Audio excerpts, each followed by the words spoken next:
Welcome back to Paschim ருசிம். இன்னைக்கு பசிம் ருசிமில் சாமை பாயசம் எப்படி செய்கிறது அப்படின்னு பார்க்க போகிறோம். பாயசம் பர்ஃபெக்டான டெக்ஸ்சரில் ரொம்ப டேஸ்டியாக ஈஸியாக எப்படி செய்கிறது அப்படின்னு தான் இந்த வீடியோவில் பார்க்க போகிறோம். பசிம் ருசிமை இது வரைக்கும் சப்ஸ்கிரைப் பண்ணாதவங்க ப்ளீஸ் பண்ணிக்கோங்க.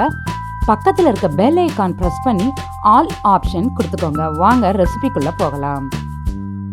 ஒரு கப் சாமை அரிசியை வாஷ் பண்ணி க்ளீன் பண்ணிவிட்டு தண்ணி சேர்த்து 15 நிமிஷம் ஊற வச்சுக்கணும். பேனில் அரை ஸ்பூன் நெய் சேர்த்துக்கலாம். நெய் மெல்ட் ஆன பிறகு இது கூட நம்ம ஊற வச்சிருக்க சாமை அரிசியை தண்ணியை ஃபில்டர் பண்ணிவிட்டு அரிசியை மட்டும் சேர்த்துக்கலாம். ஊற வச்சதுனால ஈரப்பதம் இருக்கும் சாமையில். அந்த ஈரப்பதம் போயிட்டு ஜஸ்ட் சூடு ஏறினா போதும், அந்தளவுக்கு வறுத்தா போதும்.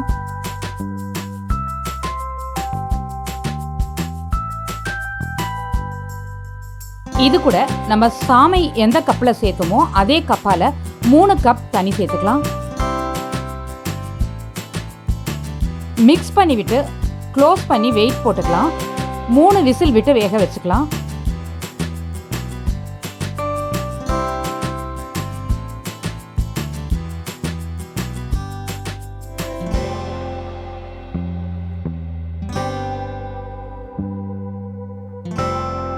சூப்பராக வெந்து கரெக்டான பதத்தில் இருக்குது. இந்த மாதிரி கன்சிஸ்டன்சியில் இருந்தால் தான் நம்ம வெள்ளைப்பாகு தேங்காய்லாம் சேர்க்க போகிறோம். தேங்காய் அரைச்சி அதெல்லாம் சேர்க்கும்போது கரெக்டான கன்சிஸ்டன்சியில் வரும் பாயசம். அரை கப் வெல்லத்தில் 1/4 கப் தண்ணி சேர்த்து சூடு பண்ணிவிட்டு ஃபில்டர் பண்ணி இதில் சேர்த்துக்கலாம். அரை ஸ்பூன் தேங்காய் துருவலை தண்ணி சேர்த்து அரைச்சி இது கூட சேர்த்துக்கலாம். கூடவே அரை ஸ்பூன் சுக்கு பவுடர், அரை ஸ்பூன் ஏலக்காய் பவுடர் சேர்த்துக்கலாம். நீங்கள் சுக்கு சேர்த்து பாயசம் செஞ்சதில்லை அப்படின்னா ஒரு முறை கண்டிப்பாக சுக்கு சேர்த்து செஞ்சு பாருங்கள். சூப்பராக இருக்கும். டேஸ்ட்டும் சரி, ஸ்மெல்லும் செம வாசனையாக இருக்கும். சான்ஸே இல்லாமல் இருக்கும். கண்டிப்பாக ட்ரை பண்ணி பாருங்கள். ஒரு கல் உப்பு சேர்த்துக்கலாம். இது கொதிச்சுட்டு இருக்கட்டும், நம்ம நட்ஸ் எல்லாம் ஃப்ரை பண்ணிட்டு வந்துடலாம். பேனில் 1/4 ஸ்பூன் நெய் சேர்த்துக்கலாம். நெய் மெல்ட் ஆன பிறகு இது கூட 10 அல்லது 12 முந்திரி பருப்பு தேவைக்கேற்ப சேர்த்துக்கலாம். கூடவே கொஞ்சமாக வெள்ளரி விதை. இப்படி வெள்ளரி விதை சேர்க்கறதுனால சாப்பிடும்போது கிரன்ச்சியாக சூப்பராக இருக்கும். லைட்டாக ஃப்ரை பண்ண பிறகு கொஞ்சமாக தேங்காய் துருவல், இந்த அளவுக்கு கொஞ்சமாக சேர்த்தா போதும். சேர்த்து இந்த மாதிரி நெய்யில் ஃப்ரை பண்ணி தேங்காவை சேர்க்கறதுனால ரொம்ப டேஸ்டியாகவும் கிரன்ச்சியாகவும் வாசனையாகவும் இருக்கும்.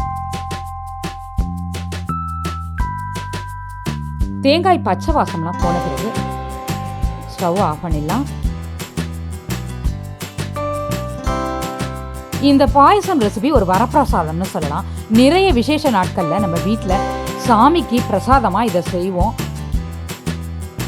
அந்த மாதிரி விசேஷ நாட்களில் நீங்களும் இதே மாதிரி பாயசம் செஞ்சு அசத்துங்க.